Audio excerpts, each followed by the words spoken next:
Titik balik sejarah konflik Israel-Palestina kembali terukir, dan kali ini, kota metropolitan padat penduduk di pesisir, Gaza City, telah berubah menjadi palung penderitaan dan kegelapan yang tak tertembus. Seiring dentuman bom yang tidak pernah berhenti dan sirene yang nyaring, intensitas konflik telah meningkat ke tingkat yang belum pernah terlihat dalam beberapa dekade, jauh melampaui eskalasi besar sebelumnya. Oktober 2025 menjadi penanda dimulainya fase perang yang kejam, di mana infrastruktur sipil telah ambruk, harapan memudar, dan setiap sudut kota yang pernah berdenyut dengan kehidupan kini menjadi saksi bisu kehancuran total. Peningkatan konflik ini bukan hanya sekadar lonjakan statistik korban, melainkan perubahan fundamental dalam strategi militer di mana Gaza City ditetapkan sebagai pusat epicentrum krisis. Sejak awal bulan, pasukan pertahanan Israel, IDF, telah melancarkan apa yang disebutnya sebagai operasi tangan besi, dalam upaya untuk sepenuhnya melumpuhkan kemampuan militer Hamas. Namun, dampaknya terhadap populasi sipil telah menciptakan bencana kemanusiaan yang terukir permanen dalam sejarah modern. Sumber data langsung, Oktober 2025 sedih. Menurut laporan internal yang bocor dari Kantor Koordinasi Urusan Kemanusiaan PBB, OCHA, yang sempat diunggah ke laman berita Al-Quds Today sebelum servernya down akibat serangan siber intens, peta panas konflik menunjukkan bahwa 92% dari serangan udara terkonsentrasi di dalam batas kota Gaza City dan daerah sekitarnya. Angka ini menegaskan fokus militer yang tidak ambigu pada kawasan perkotaan yang merupakan rumah bagi jutaan jiwa yang kini terperangkap. Kondisi di lapangan semakin diperburuk oleh strategi militer Israel yang bertujuan untuk mencapai kontrol penuh dan isolasi geografis. Laporan dari seorang koresponden independen The Middle East Monitor, MEMO, yang berhasil keluar dari wilayah tersebut melalui penyeberangan Rafah sebelum sepenuhnya ditutup, menggambarkan pemandangan yang mencekam. Mereka telah membelah Gaza City menjadi dua, ujarnya dalam wawancara video yang disiarkan oleh Channel 12 News Israel, yang kemudian dikritik oleh juru bicara IDF karena membesar-besarkan narasi kemanusiaan. Koresponden tersebut merujuk pada operasi darat yang berhasil memutus komunikasi dan jalur logistik utama antara wilayah utara, termasuk kamp pengungsi Jabalia, dan wilayah selatan kota. Pengisolasian daerah utara. Strategi pengisolasian daerah utara Gaza City adalah langkah krusial dalam operasi IDF. Tujuannya adalah untuk mengisolasi kantong-kantong perlawanan yang diyakini bersembunyi di bawah jaringan terowongan yang kompleks, sering disebut sebagai Metro Gaza. Namun, bagi warga sipil, strategi ini memiliki konsekuensi yang menghancurkan. Data yang dikumpulkan oleh organisasi nirlaba Gaza Crisis Watch, GCW, melalui pemantauan citra satelit dan pelaporan dari jaringan relawan lokal yang kini sangat terbatas, menunjukkan bahwa 3 dari 4 rute evakuasi utama yang pernah ditetapkan PBB telah diblokir secara fisik oleh puing-puing, parit anti kendaraan, dan pos pemeriksaan militer temporer. GCW dalam live update terbaru mereka menulis, wilayah utara Gaza City kini adalah penjara terbuka. Semua jalur bantuan, medis, dan air terputus total. Kami menerima laporan bahwa warga terpaksa minum air limbah. Ini bukan lagi krisis, ini adalah eksekusi massal perlahan-lahan. Serangan udara di wilayah padat penduduk. Laporan dari lapangan secara konsisten menyoroti peningkatan tajam dalam serangan udara di wilayah padat penduduk. Juru bicara IDF, dalam konferensi pers yang disiarkan langsung oleh semua saluran berita Israel, bersikeras bahwa target serangan adalah infrastruktur teror dan lokasi peluncuran roket. Namun, dampak kolateral, atau apa yang oleh banyak kritikus disebut sebagai penargetan yang sembrono, telah menghapus seluruh blok permukiman. Sebuah analisis visual yang dilakukan oleh Amnesty International melalui verifikasi geolokasi terhadap footage yang diunggah ke media sosial, memverifikasi kehancuran total di setidaknya 47 blok permukiman di distrik Al-Rimal dan Tel Al-Hawa dalam kurun waktu 72 jam terakhir. Laporan Amnesty berjudul Targeting Density, The Cost of Urban Warfare, yang dirilis di laman resminya, dan saat ini sulit diakses karena trafik yang tinggi, menyatakan bahwa proporsionalitas serangan telah lama hilang. Kehancuran yang kami saksikan menunjukkan penggunaan munisi dengan daya ledak tinggi di lingkungan yang tidak dapat membedakan antara kombatan dan anak-anak yang berlindung. Rumah sakit dan fasilitas pendidikan yang seharusnya menjadi tempat perlindungan di bawah hukum humaniter internasional kini juga menjadi pusat ketakutan. Laporan dari Rumah Sakit Al-Shifa, yang diterbitkan oleh Doctors Without Borders, MSF, di platform X, menunjukkan bahwa mereka telah menerima lebih dari 2.500 pasien dengan luka akibat ledakan hanya dalam 4 hari, melebihi kapasitas operasional mereka hingga 300%. Staf medis menggambarkan bagaimana mereka terpaksa melakukan operasi amputasi di koridor yang gelap karena generator kehabisan bahan bakar dan keamanan listrik tidak terjamin. MSF memperingatkan, "Kami tidak lagi berfungsi sebagai rumah sakit. Kami adalah kamar jenazah yang melakukan triase. Kami tidak bisa menyelamatkan mereka yang baru saja mengalami serangan. Kami hanya bisa menyaksikan mereka meninggal dengan martabat yang tersisa sedikit." Peningkatan drastis dalam serangan udara dan strategi pengepungan telah mengubah Gaza City menjadi apa yang banyak lembaga kemanusiaan sebut sebagai zona larangan hidup. Sebagian besar populasi yang tersisa kini bertahan hidup dalam kondisi yang mendekati mustahil, tanpa akses terjamin ke air bersih, makanan, atau tempat berlindung yang aman. Krisis ini telah melampaui konflik. Ini adalah tragedi kemanusiaan yang berpusat pada kegagalan global untuk menghentikan mesin perang yang kini beroperasi dengan intensitas penuh di jantung salah satu kota terpadat di dunia. Laporan dari Haaretz, sebuah surat kabar Israel, yang mengutip sumber militer anonim, menyebutkan bahwa operasi ini tidak akan berhenti sampai tujuan strategis utama tercapai, yaitu penghapusan total ancaman roket dan jaringan terowongan di utara Gaza. Namun, harga kemanusiaan dari tujuan ini terus meningkat secara eksponensial. Saat malam tiba di Gaza City, yang kini diselimuti oleh debu tebal dan asap hitam, hanya terdengar suara ledakan dan teriakan yang perlahan ditelan oleh kekacauan. Gaza City bukan lagi kota, melainkan pusat penderitaan tak berujung dari konflik yang tak kunjung menemukan ujungnya. Situasi ini menyiapkan panggung bagi bencana regional yang lebih besar, mengingat babak-babak berikutnya akan merinci bagaimana konflik ini mulai merembet melampaui batas-batas jalur Gaza. Ketika Gaza City tenggelam dalam kehancuran, api konflik Israel-Palestina tidak lagi terbatas pada jalur Gaza. Sebuah realitas geopolitik yang mengerikan telah terwujud. Keterlibatan Iran dan Lebanon secara langsung atau melalui proksi, telah memperumit konflik ke tingkat regional yang paling berbahaya, secara efektif membuka front utara yang memanas dan memperluas medan perang melintasi perbatasan. Apa yang dimulai sebagai perang di Gaza telah bermutasi menjadi ancaman regional yang berpotensi menyeret seluruh Timur Tengah ke dalam kekacauan yang tak terkendali. Analisis mendalam dari lembaga International Crisis Group, ICG, yang dipublikasikan dalam laporan darurat berjudul The Domino Effect, From Gaza's Hell to Regional War, diakses melalui paywall terbatas, secara tegas menyatakan bahwa eskalasi regional telah diaktifkan. Peningkatan intensitas operasi di Gaza City berfungsi sebagai katalisator. Reaksi dari Teheran dan Beirut bukan lagi sekadar retorika dukungan, tetapi transfer nyata senjata, intelijen, dan, yang paling penting, pergeseran taktis unit tempur di perbatasan, tulis Dr. Sarah Al-Qasimi, Kepala Analis ICG untuk Timur Tengah. Peran Iran dalam memperumit konflik. Iran, yang selama bertahun-tahun membangun jaringan proksi yang dikenal sebagai poros perlawanan, kini memainkan peran sentral yang memperumit upaya deeskalasi. Walaupun Teheran secara resmi menyangkal keterlibatan langsung dalam pertempuran di Gaza, intelijen dari beberapa sumber barat menunjukkan hal sebaliknya. Sebuah laporan eksklusif dari The Wall Street Journal, WSJ, mengutip pejabat intelijen AS dan Eropa yang tidak disebutkan namanya, mengklaim bahwa pengiriman teknologi drone canggih dan rudal anti-tank presisi dari Iran ke Hizbullah di Lebanon telah meningkat 3 kali lipat dalam 6 bulan terakhir, sebelum eskalasi Oktober.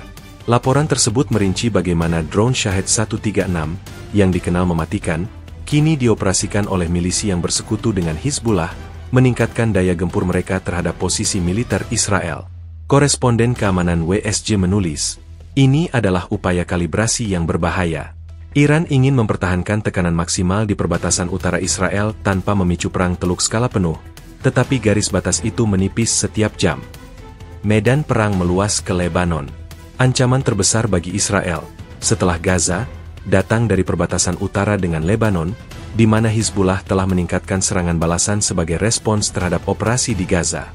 Pertempuran di sepanjang garis biru, perbatasan de facto, telah berubah dari baku tembak sporadis menjadi tembakan artileri dan roket harian yang terorganisir.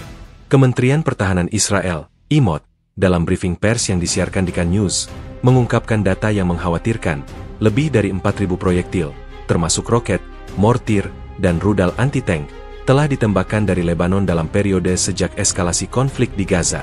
Angka ini jauh melampaui total proyektil yang ditembakkan selama Perang Lebanon kedua tahun 2006. Dampak langsung dari peningkatan konflik ini adalah pengungsian massal di kedua sisi perbatasan. Laporan dari Associated Press, AP, di Beirut menyebutkan bahwa lebih dari 100.000 warga Lebanon di desa-desa perbatasan telah meninggalkan rumah mereka, menuju Beirut atau wilayah selatan yang lebih aman. Di sisi Israel, Otoritas Penanggulangan Bencana Nasional Israel melalui saluran telegram resminya mengumumkan bahwa 45 kota dan permukiman di utara Israel kini berada dalam zona evakuasi wajib, yang telah memindahkan sekitar 60.000 warga Israel. Analisis taktik dan senjata proksi. Peningkatan konflik ini juga melibatkan dimensi baru dalam penggunaan proksi dan senjata. Perang tidak hanya dilakukan oleh tentara reguler. Berbagai faksi milisi di Lebanon dan Suriah, yang diyakini didanai dan dipersenjatai oleh Teheran, kini aktif di front utara. Sebuah thread investigasi yang diunggah oleh think tank keamanan Israel, Alma Research Center, berfokus pada penggunaan rudal permukaan ke udara portable, Manpads, canggih yang baru-baru ini digunakan oleh Hizbullah. Analisis Alma, yang tersedia secara bebas di situs mereka, menunjukkan bahwa rudal ini, yang diduga diselundupkan dari gudang senjata Suriah yang diawasi Iran, telah berhasil menjatuhkan 3 drone pengintai strategis IDF dan menimbulkan ancaman serius bagi superioritas udara Israel. Alma memperingatkan, penggunaan Manpads ini adalah perubahan signifikan. Hal ini menunjukkan kesediaan Hizbullah untuk menantang kendali udara Israel, meningkatkan risiko bagi pilot dan berpotensi memicu serangan balik udara Israel yang jauh lebih besar dan lebih dalam di wilayah Lebanon. Konsekuensi perluasan medan perang. Perluasan medan perang telah menimbulkan konsekuensi ekonomi dan geopolitik yang masif. Pasar energi global bereaksi dengan histeris. Harga minyak mentah Brent melonjak hingga mendekati $120 per barel, didorong oleh kekhawatiran bahwa jalur pelayaran utama, terutama Selat Hormuz, dapat terganggu oleh Iran sebagai tindakan balasan terhadap eskalasi. Laporan dari Financial Times, FT, di London, yang mengulas tanggapan dari para trader komoditas, mencerminkan ketakutan pasar. Seorang trader senior di Vitol dikutip mengatakan, ini bukan lagi premium risiko Gaza. Ini adalah premium risiko Teluk Persia. Jika Israel dan Hizbullah terlibat dalam perang total, kapal tanker akan menjadi target. Pasokan energi Eropa berada di ujung tanduk.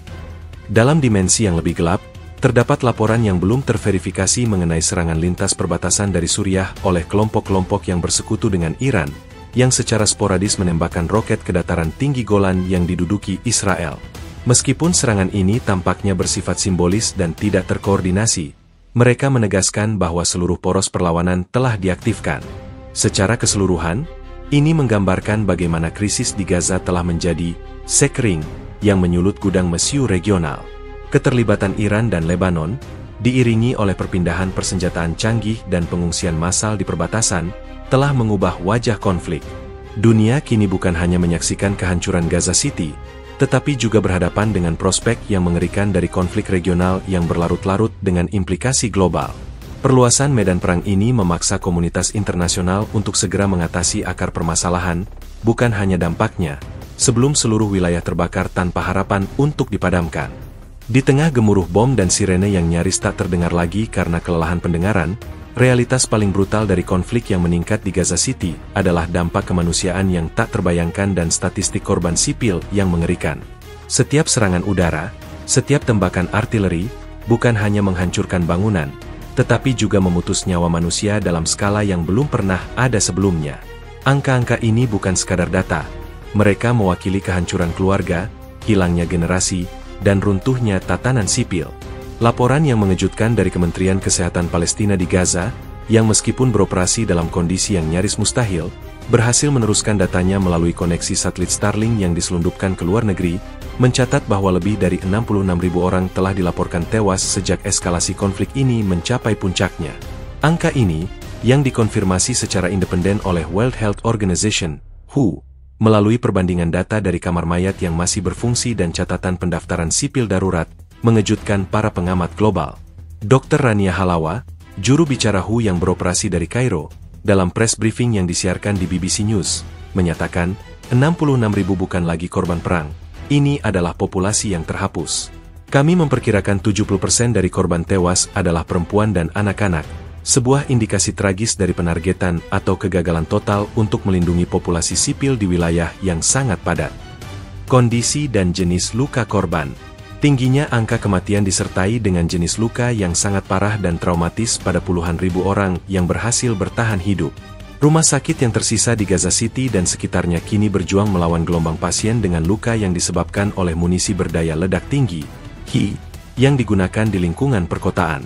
Tim medis dari Médecins Sans Frontieres, MSF, Doctors Without Borders, yang beberapa stafnya masih bekerja di Rumah Sakit Al-Aqsa, mengirimkan audio dispatch yang mencekam kepada kantor pusat mereka di Brussels.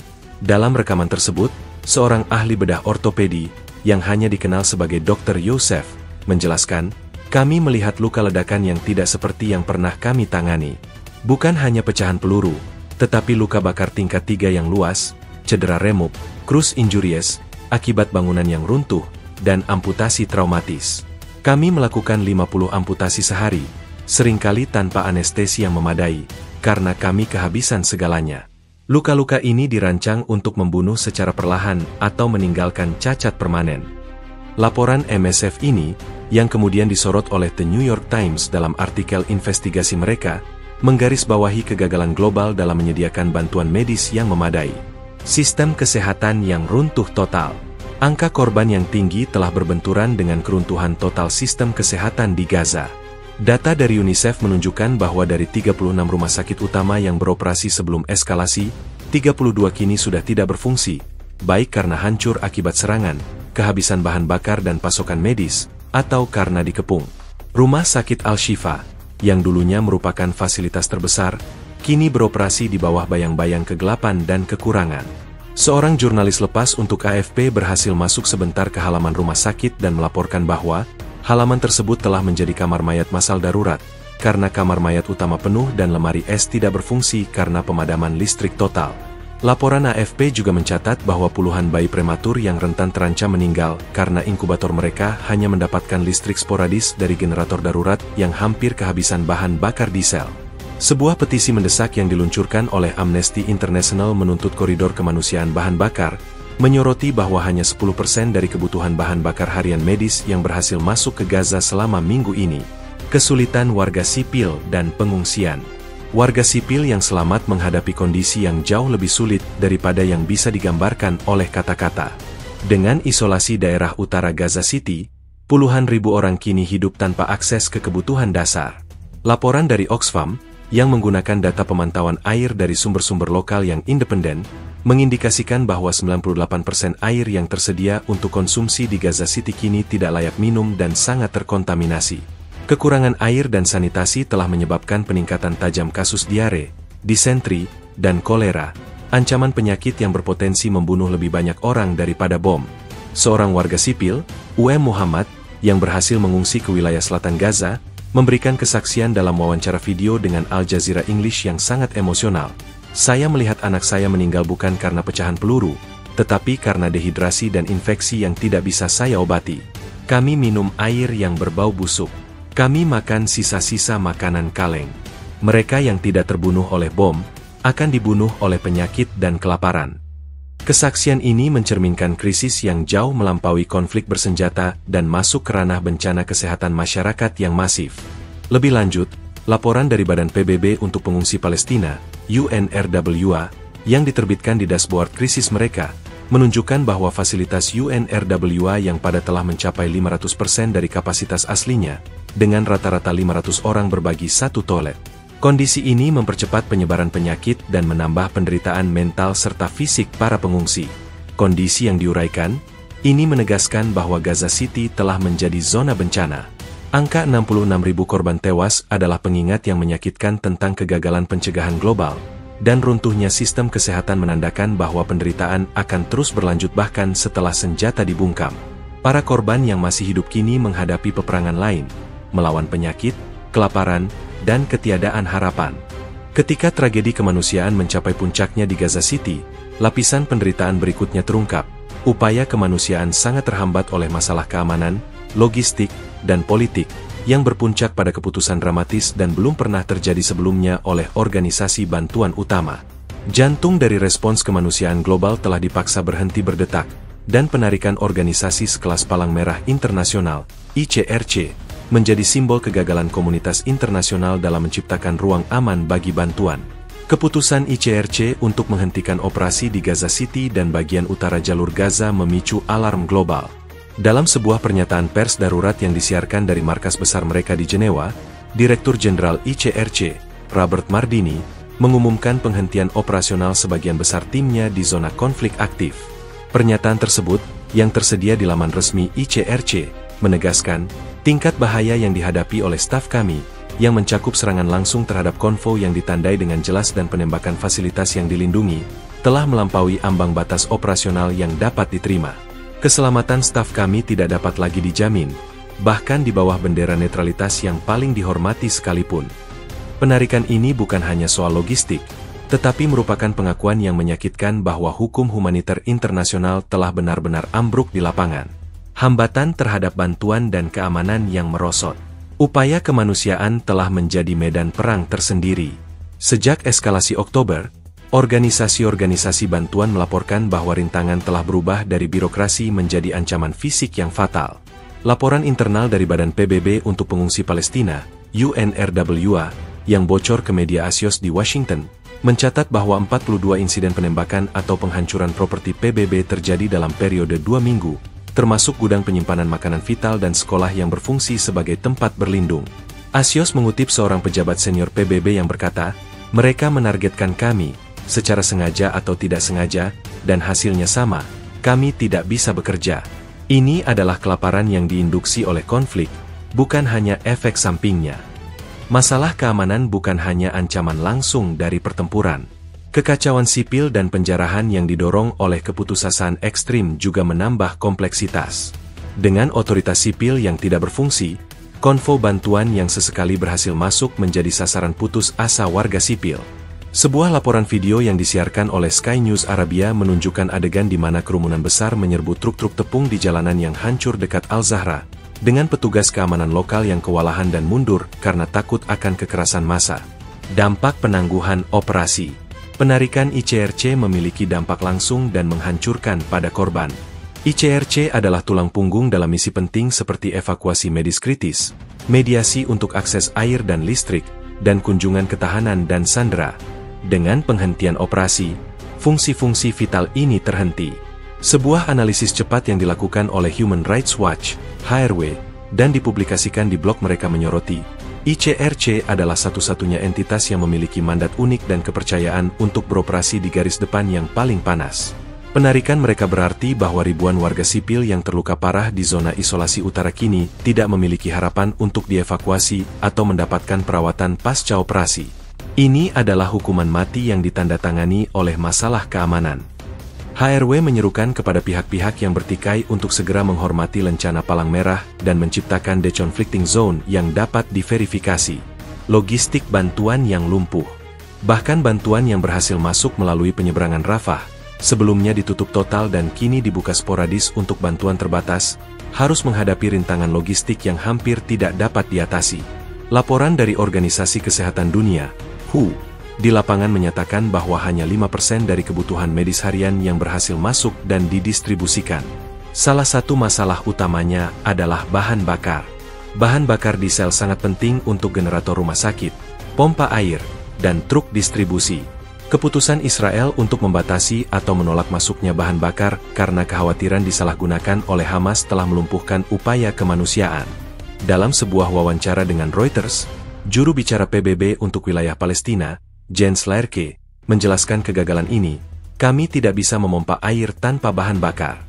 Kami tidak bisa menjalankan inkubator bayi tanpa bahan bakar. Membatasi bahan bakar sama dengan membatasi kehidupan. Ini adalah hambatan teknis yang berakibat fatal." Data Reuters menunjukkan bahwa PBB kini hanya memiliki cadangan bahan bakar yang cukup untuk mengoperasikan fasilitas penting selama 48 jam sebelum pemadaman total terjadi di pusat-pusat perlindungan. Selain itu, proses inspeksi yang berlarut-larut dan rumit di perbatasan, yang dilaporkan oleh The Economist sebagai birokrasi yang mematikan, telah menyebabkan antrean panjang truk bantuan yang membawa makanan dan air, yang membusuk di bawah terik matahari. The Economist mengutip seorang pengemudi truk bantuan Mesir yang menyatakan, "Saya menunggu 10 hari. Muatan saya sekarang tidak berguna." Ini bukan pertikaian militer. Ini adalah pertikaian kemanusiaan yang dingin. Kegagalan untuk melindungi dan memfasilitasi organisasi kemanusiaan, terutama penangguhan operasi ICRC, menandai titik nadir dalam respons konflik ini.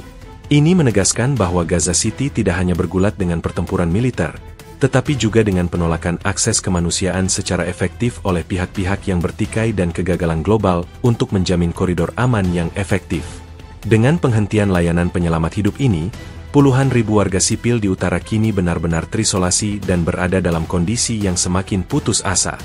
Di bawah reruntuhan dan bayangan asap yang terus mengepul, kisah yang paling memilukan dari konflik di Gaza City adalah penderitaan warga sipil yang kini berjuang bukan hanya untuk bertahan dari bom, tetapi juga melawan ancaman kelaparan dan kehausan. Kondisi kehidupan yang sangat sulit telah menciptakan lingkungan di mana keputusasaan adalah mata uang yang paling umum, mengubah manusia yang terperangkap menjadi bayangan diri mereka sendiri. Situasi di Gaza City telah melampaui fase krisis pangan dan memasuki fase kelaparan yang diinduksi oleh pengepungan. Laporan gabungan yang dikeluarkan oleh Program Pangan Dunia, WFP, dan UNICEF yang dirilis melalui mikrosite darurat mereka karena pemblokiran komunikasi, menyatakan bahwa 9 dari 10 rumah tangga di Gaza City dan utara kini mengalami kerawanan pangan tingkat akut, IPC tahap 4 atau 5. Laporan tersebut memperingatkan bahwa tanpa intervensi segera, tingkat kematian akibat kelaparan dapat melampaui korban ledakan. WFP dalam laporannya menulis, "Kami melihat tanda-tanda malnutrisi parah pada anak-anak. Ini bukan lagi kekurangan kalori, ini adalah penghancuran sistemik terhadap ketahanan pangan. Ibu-ibu terpaksa memberikan air yang kotor dan sedikit remahan roti basi kepada bayi mereka. Ini adalah neraka nutrisi. Krisis air yang mematikan. Ancaman terbesar bagi kehidupan yang tersisa adalah krisis air bersih. Dengan infrastruktur air yang sebagian besar hancur akibat serangan dan tidak adanya bahan bakar untuk menjalankan sisa pompa dan instalasi desalinasi, warga sipil terpaksa mengandalkan sumber air yang terkontaminasi. Analisis yang dilakukan oleh Otoritas Air Pesisir Gaza, CWKIA, yang datanya berhasil diselundupkan ke The Guardian melalui email terenkripsi, menunjukkan bahwa hampir 95% sumur dan jaringan pipa yang tersisa terkontaminasi limbah mentah dan air laut yang merembes. The Guardian mengutip Dr. Hasan Halidi, mantan direktur CWKIA, "Kami kembali ke abad pertengahan. Masyarakat minum air yang penuh dengan patogen mematikan. Epidemi kolera dan tifus sudah di depan mata. Kami memperkirakan setiap kematian akibat bom akan diikuti oleh setidaknya 2 kematian akibat penyakit terkait air dalam beberapa minggu mendatang."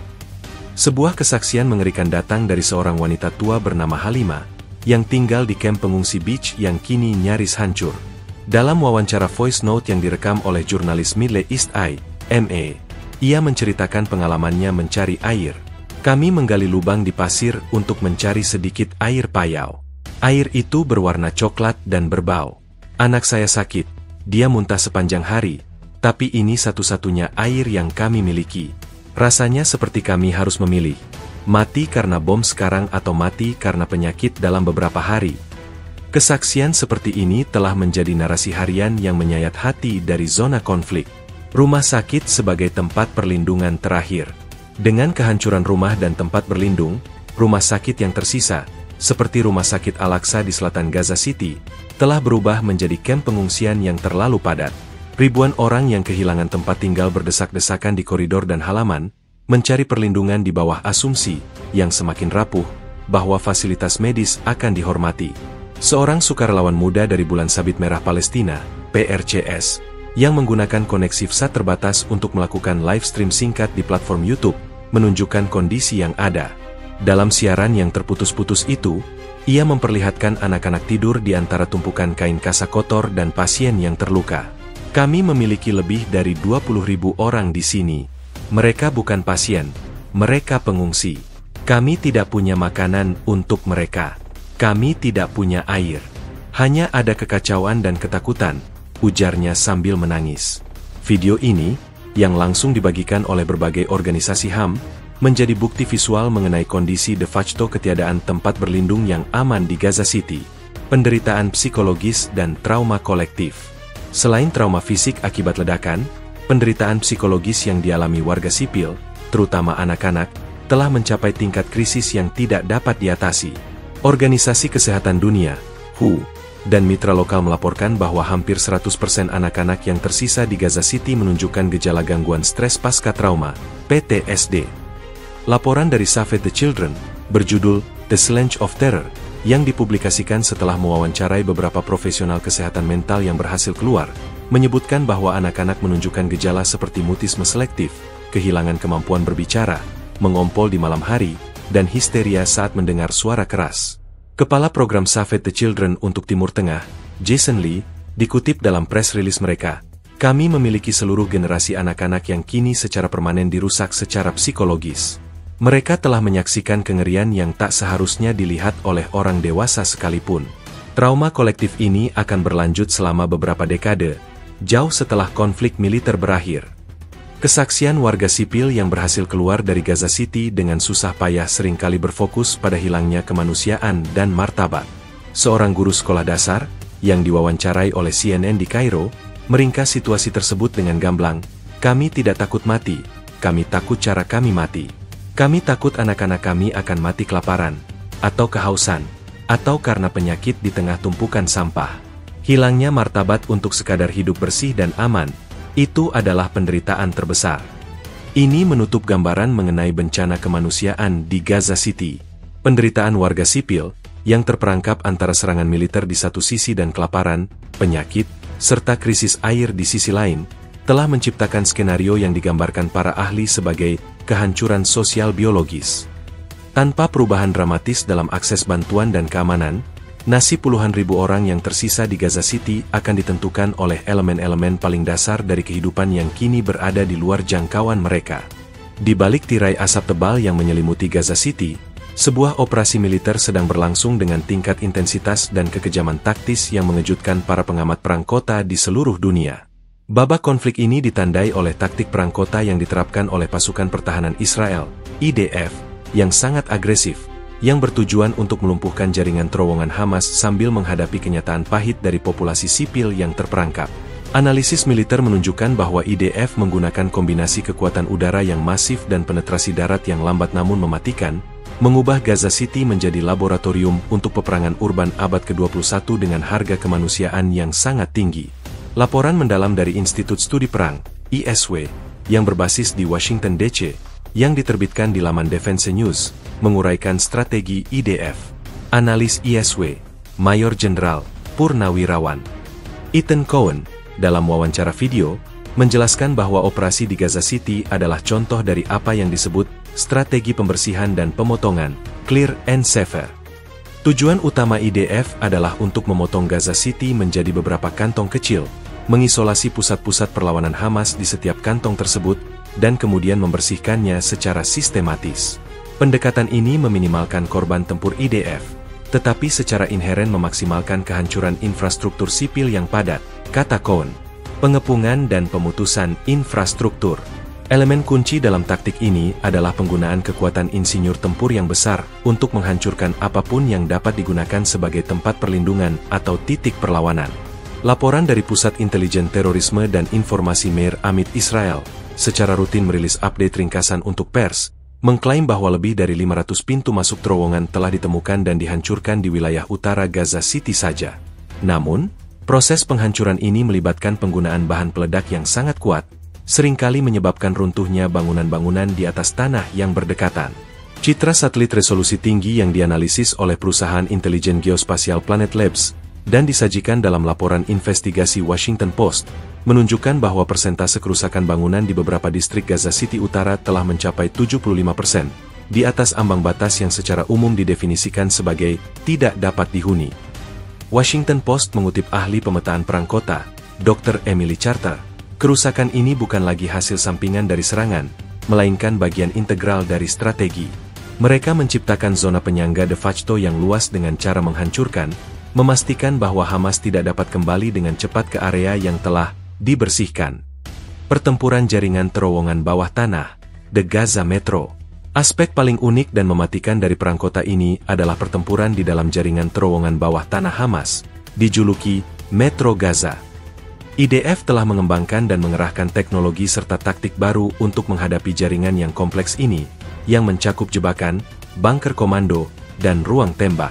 Sebuah briefing militer yang dirilis oleh IDF kepada sekelompok kecil wartawan asing, dan kemudian dipublikasikan sebagian oleh The Jerusalem Post, mengklaim penggunaan bunker booster, termobarik khusus dan pompa air bertekanan tinggi untuk membersihkan terowongan.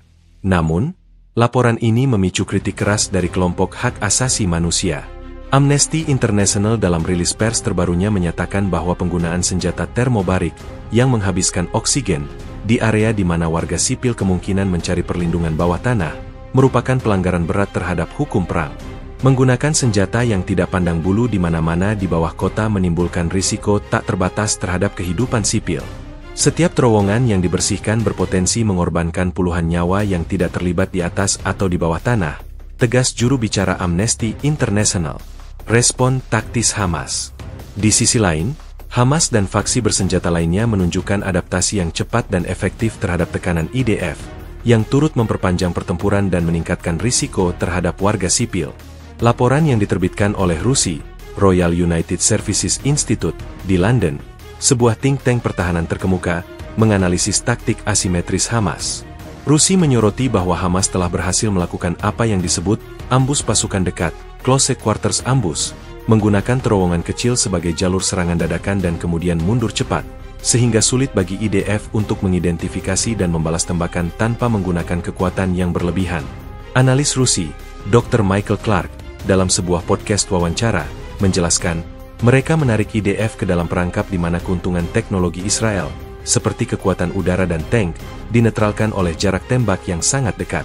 Hamas secara efektif menggunakan warga sipil dan bangunan sipil yang tersisa sebagai perisai tidak langsung, memaksa IDF untuk mengambil keputusan yang mustahil yang berujung pada kerusakan kolateral. Dampak lingkungan sipil. Kombinasi taktik agresif IDF dan respons asimetris Hamas telah menjadikan Gaza City tidak dapat dihuni. Pertimbangan militer tampaknya telah menggantikan pertimbangan kemanusiaan. Laporan dari Perserikatan Bangsa-Bangsa, PBB, yang disampaikan oleh Koordinator Kemanusiaan dalam pertemuan tertutup di New York, dikutip oleh Agence France-Presse AFP, menyatakan bahwa hampir semua norma peperangan telah dilanggar di Gaza City. Koordinator tersebut menekankan bahwa tidak ada zona aman yang benar-benar dihormati. AFP mengutip koordinator tersebut yang mengatakan, bahkan fasilitas medis dan tempat berlindung PBB yang ditandai dengan koordinat GPS telah berulang kali menjadi target atau berada di garis tembak langsung. Ini menghilangkan tempat perlindungan terakhir bagi warga sipil, memaksa mereka untuk bergerak terus-menerus ke area yang semakin kecil dan semakin tidak aman. Kesimpulan dari analisis militer ini sangat jelas. Perang kota di Gaza City adalah konflik penghancuran total yang didorong oleh tujuan militer yang kompleks dihadapkan pada medan perang yang padat penduduk. Taktik Clear and Safer, IDF, meskipun mungkin efektif dalam melumpuhkan Hamas, telah menghapus infrastruktur sipil dan menempatkan puluhan ribu nyawa pada risiko yang ekstrim. Di sisi lain, taktik asimetris Hamas yang memanfaatkan lingkungan sipil telah memastikan bahwa konflik tersebut akan berlarut-larut, dengan korban sipil yang tak terhitung jumlahnya sebagai harga yang harus dibayar. Sementara konflik di Gaza City dan front utara berkobar secara terbuka, babak yang lebih tersembunyi namun krusial sedang dimainkan jauh dari medan perang. Koridor diplomasi rahasia yang berjuang untuk mencapai gencatan senjata dan mengamankan pembebasan sandera. Upaya negosiasi ini, yang sebagian besar dimediasi oleh Qatar, Mesir, dan Amerika Serikat, terperosok dalam kerumitan yang luar biasa, berjuang melawan meningkatnya retorika dan tuntutan yang tidak realistis dari pihak-pihak yang bertikai. Negosiasi yang penuh ketegangan ini adalah satu-satunya harapan tipis untuk menghentikan pertumpahan darah. Sumber-sumber diplomatik senior di Kairo, yang berbicara kepada Associated Press, AP, dengan syarat anonimitas total karena sensitivitas pembicaraan, mengungkapkan bahwa 5 putaran perundingan tidak langsung telah diadakan dalam 2 minggu terakhir. Diskusi ini berpusat pada 2 poin utama, mekanisme deeskalasi segera di Gaza dan Lebanon, dan kesepakatan pertukaran sandera tahanan. Sumber AP tersebut menjelaskan, ada kemauan, tetapi tidak ada kesepakatan. Israel menuntut penghentian total serangan roket dari Gaza dan jaminan bahwa Hamas akan menyerahkan para pemimpin utamanya. Hamas, sebaliknya, menuntut penghentian total operasi militer dan pembebasan ribuan tahanan Palestina, termasuk tokoh-tokoh penting. Peran kunci mediator regional. Qatar terus memainkan peran mediator paling vital, menggunakan koneksi uniknya dengan Hamas dan saluran yang terbuka dengan Washington dan Tel Aviv. Juru bicara Kementerian Luar Negeri Qatar, Dr. Majed Al-Ansari, dalam konferensi pers yang disiarkan di Al Jazeera, bersikeras bahwa upaya mereka tidak akan terhenti meskipun ada tantangan. Namun, ia secara tersirat mengakui adanya hambatan. Kami tidak bernegosiasi untuk perdamaian jangka panjang saat ini, kami bernegosiasi untuk menghentikan pertumpahan darah 1 jam demi 1 jam. Kepercayaan di antara pihak-pihak berada pada titik terendah, dan setiap serangan besar di Gaza City memicu respons yang mengacaukan meja perundingan. Mesir, yang mengendalikan satu-satunya jalur masuk non-Israel ke Gaza, bertindak sebagai perantara logistik dan keamanan. Laporan eksklusif dari surat kabar Mesir Al-Ahram menyebutkan bahwa Kepala Intelijen Mesir secara pribadi telah melakukan perjalanan bolak-balik antara Tel Aviv dan Doha sebanyak 3 kali dalam 10 hari, mencoba menyinkronkan kesepakatan gencatan senjata dengan pengiriman bantuan.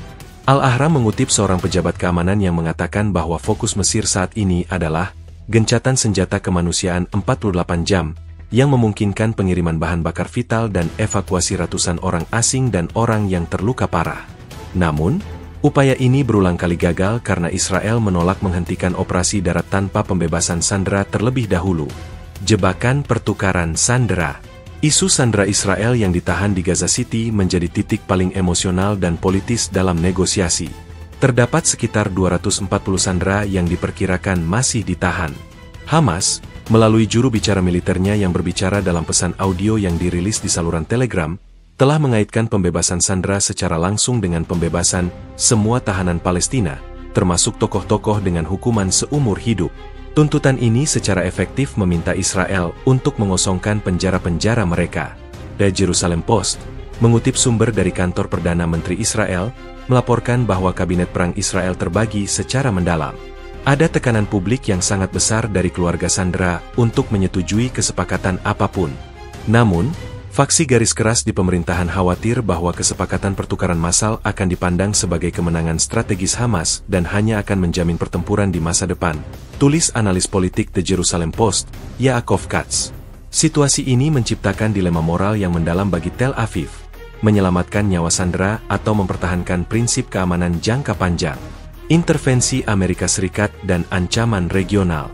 Amerika Serikat, diwakili oleh utusan khusus Presiden, memainkan peran diplomatik yang sangat penting, terutama dalam mencoba mengelola eskalasi di front utara yang melibatkan Lebanon dan Iran. Fokus Washington bukan hanya pada Gaza, tetapi pada pencegahan perang regional. Sebuah laporan investigatif oleh The Financial Times, FT, yang mengutip diplomat senior Eropa yang terlibat dalam pembicaraan, mengungkapkan bahwa utusan A secara langsung menyampaikan peringatan keras kepada Teheran melalui saluran belakang yang dimediasi oleh Oman. Peringatan tersebut menyatakan bahwa setiap peningkatan serangan yang signifikan dari Hizbullah di Lebanon akan dianggap sebagai casus belli, alasan perang, yang dapat menarik Amerika Serikat untuk campur tangan secara militer. FT mengutip diplomat tersebut, pesan Amerika sangat jelas. Jika Hizbullah meluncurkan serangan yang jauh ke dalam wilayah Israel atau menargetkan aset strategis, mereka akan menghadapi respons langsung. Inilah yang membuat Teheran dan Hizbullah sejauh ini melakukan kalibrasi, serangan, mempertahankan ambang batas yang tinggi namun belum mencapai perang total. Hambatan ketidakpercayaan. Pada akhirnya, hambatan terbesar dalam koridor diplomasi ini adalah ketidakpercayaan yang mendalam di antara semua pihak. Israel menuduh Hamas menggunakan gencatan senjata hanya untuk berkumpul kembali dan mempersenjapkan diri. Hamas menuduh Israel menggunakan negosiasi sebagai tameng untuk melanjutkan operasi militer. Sementara itu, keterlibatan Iran semakin memperkuat kecurigaan Israel bahwa tujuan Hamas bukan hanya Gaza, tetapi pertempuran regional yang lebih luas. Sebuah editorial yang dipublikasikan oleh The Middle East Monitor, MEMO, menyimpulkan situasi ini dengan suram. Para diplomat adalah pemadam kebakaran yang terikat. Mereka memiliki air, tetapi pihak-pihak yang bertikai menolak untuk membiarkan mereka mendekati api. Selama tujuan militer di Gaza City belum tercapai, atau selama tekanan publik tidak menjadi tidak tertahankan, negosiasi hanya akan menjadi selingan tragis dalam orkestra kehancuran. Ketika fokus dunia terpaku pada kehancuran di Gaza City, lapisan lain dari eskalasi regional terungkap, peran sentral dari kelompok proksi yang didukung Iran dan pengerahan persenjataan presisi tinggi dan mematikan yang meningkatkan daya hancur konflik secara eksponensial. Konflik ini tidak hanya melibatkan pasukan reguler, tetapi juga jaringan tentara bayangan yang dipersenjatai dengan teknologi yang memungkinkan serangan mematikan dari jarak jauh. memperluas jangkauan kematian jauh melampaui garis depan. Laporan komprehensif yang dirilis oleh Institut Keamanan Nasional Israel, INSS, dan disajikan dalam briefing tertutup kepada Knesset, Parlemen Israel, yang kemudian datanya bocor ke channel 13 News Israel, secara tegas mengidentifikasi peningkatan dramatis dalam transfer teknologi militer dari Iran ke proksi-proksinya, khususnya Hizbullah di Lebanon dan milisi yang beroperasi di Irak dan Yaman. Menurut INSS, eskalasi di Gaza City telah menjadi pemicu bagi Teheran untuk mengaktifkan penuh poros perlawanan mereka. Channel 13 News mengutip analisis INSS yang menyatakan, sistem bimbingan presisi Iran, terutama untuk roket jarak pendek dan menengah, kini menjadi standar operasional proksi di front utara. Ini mengubah baku tembak perbatasan menjadi ancaman strategis terhadap infrastruktur sipil Israel yang lebih dalam. Peningkatan senjata presisi tinggi Hizbullah. Hizbullah di Lebanon telah menjadi pemain utama dalam babak ini, menanggapi operasi tangan besi di Gaza dengan serangkaian serangan rudal dan drone yang lebih canggih daripada sebelumnya. Laporan dari Janez Information Group, otoritas terkemuka dalam intelijen pertahanan, menegaskan pengerahan masif rudal anti-tank berpandu laser, ATGM, generasi keempat yang diduga berasal dari gudang senjata Iran. Analisis Janez, tersedia melalui platform langganan mereka, merinci bahwa ATGM ini, yang memiliki jangkauan dan akurasi yang jauh lebih besar daripada model lama, telah digunakan secara efektif untuk menargetkan kendaraan lapis baja IDF, termasuk Merkava tank yang dianggap tak tertembus. Salah satu analis Janez, David Agranovich, dalam wawancara dengan Reuters, menjelaskan, senjata-senjata ini dirancang untuk perang konvensional, tetapi mereka digunakan dalam konteks asimetris. Dampaknya ganda, kerusakan fisik yang parah dan efek psikologis yang melumpuhkan pada pasukan Israel, memaksa mereka untuk membatasi gerakan di zona perbatasan. Selain ATGM, drone peledak satu arah, loitering munition, yang canggih telah digunakan untuk penetrasi udara ke wilayah Israel. The Times of Israel melaporkan bahwa sistem pertahanan udara Iron Dome telah kewalahan dalam beberapa insiden, dikarenakan serangan drone yang disinkronkan dan terbang rendah, yang bertujuan untuk menguji kelemahan sistem pertahanan. Laporan tersebut mencatat bahwa salah satu drone berhasil mencapai fasilitas vital di wilayah Galilea, meskipun tidak menimbulkan kerusakan besar, menunjukkan peningkatan signifikan dalam kemampuan penetrasi proksi. Ancaman dari Irak dan Yaman, perluasan medan perang jauh. Pengaruh Iran tidak hanya terasa di perbatasan Lebanon. Kelompok-kelompok proksi di Irak dan Yaman juga telah diaktifkan, meskipun dengan dampak militer yang lebih terbatas, namun signifikan secara simbolis dan geopolitik.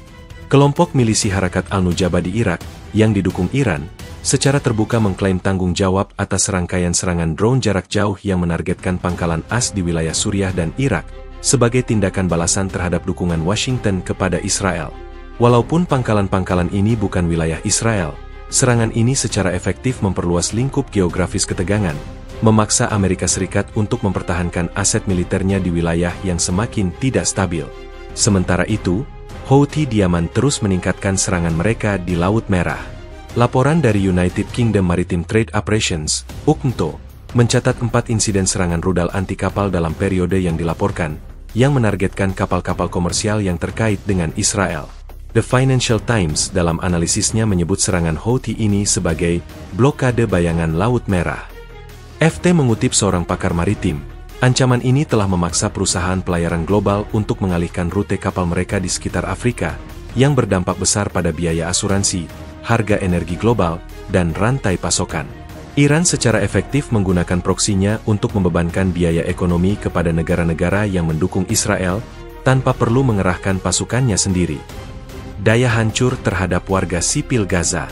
Yang ironis adalah, sementara persenjataan canggih ini diarahkan ke Israel, senjata berdaya hancur paling besar di Gaza City adalah rudal dan bom yang digunakan oleh Israel sendiri, tetapi kemampuan Hamas untuk menggunakan senjata yang diselundupkan dan dirakit di dalam negeri juga menambah tragedi. Kemampuan Hamas untuk terus meluncurkan roket dari daerah padat penduduk, seringkali dari atau dekat infrastruktur sipil, memicu pembalasan Israel yang semakin menghancurkan. Laporan investigatif oleh The Institute for the Study of Global Justice, yang berfokus pada Gaza, menyimpulkan bahwa penggunaan infrastruktur sipil oleh Hamas untuk tujuan militer menciptakan dilema kemanusiaan yang mustahil.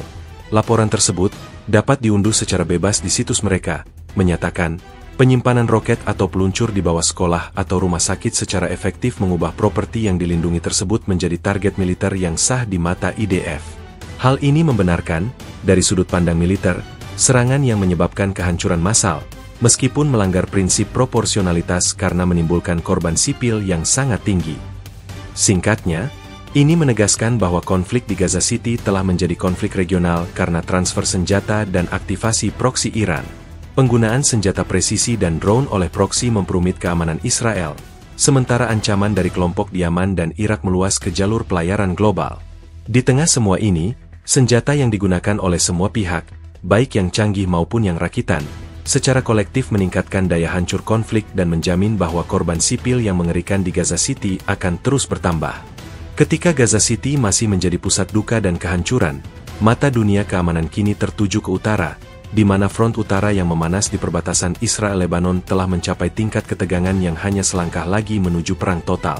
Pertempuran di sepanjang garis biru telah melampaui baku tembak terbatas, bermutasi menjadi bentrokan terorganisir yang melibatkan serangan artileri, rudal presisi, dan drone pengintai, mengancam untuk membuka front kedua yang jauh lebih besar daripada Gaza. Eskalasi ini memperjelas bahwa keterlibatan Iran dan Lebanon telah berhasil memperluas medan perang, mengubah konflik lokal menjadi krisis regional.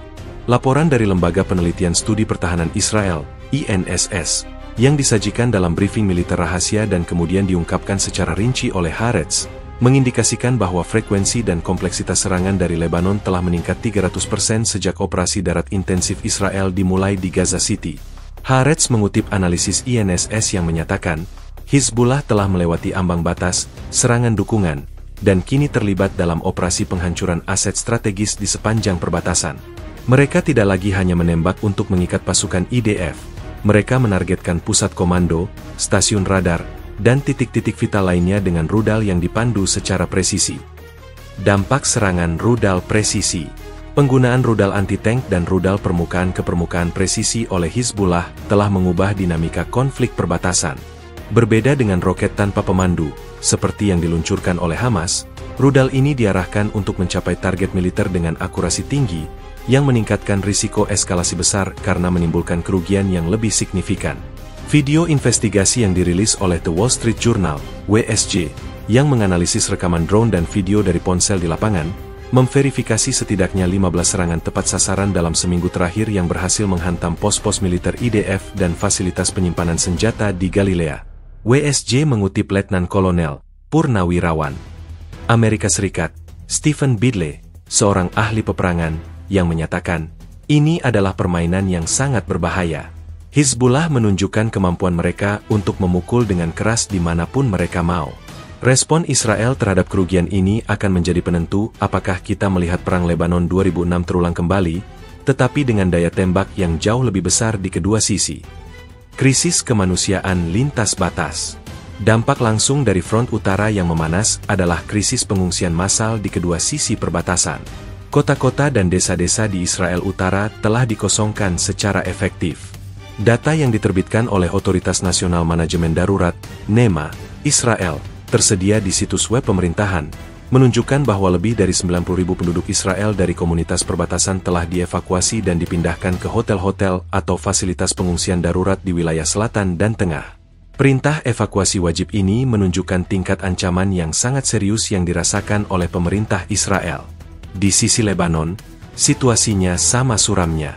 Organisasi Internasional untuk Migrasi, IOM, di Beirut melaporkan bahwa lebih dari 120.000 warga sipil Lebanon telah meninggalkan rumah mereka di selatan Lebanon, melarikan diri dari pemboman Israel yang menargetkan posisi Hizbullah. Juru bicara IOM, Paul Dillon, dalam wawancara dengan CNN, mengatakan, infrastruktur sipil di selatan Lebanon hancur. Petani tidak bisa mengurus panen mereka. Masyarakat tinggal di Beirut dan Tripoli sebagai pengungsi internal. Ini adalah pemindahan populasi yang masif yang secara efektif menciptakan zona mati di sepanjang perbatasan. Ancaman drone dan pertarungan udara. Peran drone dan sistem pertahanan udara telah menjadi fitur penting dalam konflik utara. Hizbullah secara rutin mengerahkan drone pengintai dan loitering munition untuk menargetkan wilayah Israel, sementara IDF membalas dengan upaya intensif untuk melumpuhkan jaringan drone ini. Laporan dari Kementerian Pertahanan Israel, IMOD, mengklaim bahwa 58 drone Hizbullah telah ditembak jatuh oleh Iron Dome dan Air Defense System lainnya dalam 2 minggu terakhir.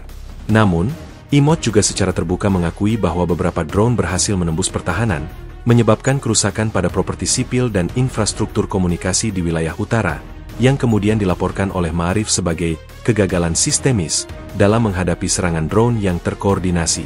Yang paling mengkhawatirkan adalah serangan balasan Israel yang kini menargetkan posisi Hizbullah yang lebih dalam di Lebanon. Reuters melaporkan bahwa serangan udara Israel telah menghantam target Oktober 15 km dari garis biru, termasuk gudang senjata dan pusat komando. Tindakan ini memicu peringatan dari Perdana Menteri Lebanon, yang mengajukan keluhan darurat ke Dewan Keamanan PBB, menuduh Israel melanggar kedaulatan Lebanon secara terang-terangan dan mengancam untuk membalas dengan kekuatan penuh. Jebakan eskalasi. Para analis militer sepakat bahwa kedua belah pihak kini terperangkap dalam siklus eskalasi yang sulit dihentikan. Hizbullah merasa tertekan untuk menunjukkan solidaritas dengan Hamas di Gaza dan membuktikan kredibilitas poros perlawanan Iran. Israel, setelah menderita kerugian di front utara, merasa harus membalas dengan kekuatan yang lebih besar untuk memulihkan deterrence, daya gentar. Sebuah editorial dari Financial Times, FT, menyimpulkan situasi ini dengan tajam. Gaza adalah krisis kemanusiaan. Lebanon adalah krisis militer regional. Kedua belah pihak berada dalam perhitungan yang berbahaya. Israel menguji batas kesabaran Hizbullah, sementara Hizbullah menguji batas kemampuan pertahanan Israel. Setiap peluru yang ditembakkan di front utara dapat menjadi pemantik yang menyulut kawasan ini. Gencatan senjata di Gaza tidak akan cukup. Diperlukan kesepakatan deeskalasi yang luas dan terpisah di utara untuk menghindari perang yang jauh lebih besar. Ini menyoroti bahwa intensitas di front utara bukan lagi sekadar pelengkap konflik Gaza, melainkan menjadi medan perang utama yang mengancam stabilitas regional. Dengan meningkatnya penggunaan senjata presisi dan pengungsian massal di kedua sisi perbatasan, konflik lintas batas ini telah berada di ambang bencana yang tak terhindarkan, yang dampaknya akan jauh melampaui konflik yang sedang berlangsung di Gaza City. Di dalam zona isolasi yang ditetapkan oleh operasi militer, utara Gaza City telah menjelma menjadi neraka duniawi, di mana penderitaan warga sipil telah mencapai tingkat yang tak tertanggung dan di luar batas deskripsi kemanusiaan. Lebih dari sekadar kekurangan, kehidupan di sini kini didefinisikan oleh ketiadaan air, ketiadaan makanan, dan yang paling menyakitkan, ketiadaan harapan. Bab ini merinci kondisi yang sangat sulit yang dihadapi oleh mereka yang terperangkap, yang menjadi korban dari krisis ganda, kekerasan militer dan kelaparan yang diinduksi oleh konflik. Laporan dari Kantor Koordinasi Urusan Kemanusiaan PBB, OCHA, yang data lapangannya disalurkan melalui satelit komunikasi darurat dan disajikan dalam briefing tertutup di New York, secara eksplisit menyatakan bahwa warga sipil di utara Gaza City kini menghadapi kombinasi mematikan antara pengepungan militer dan pengabaian bantuan.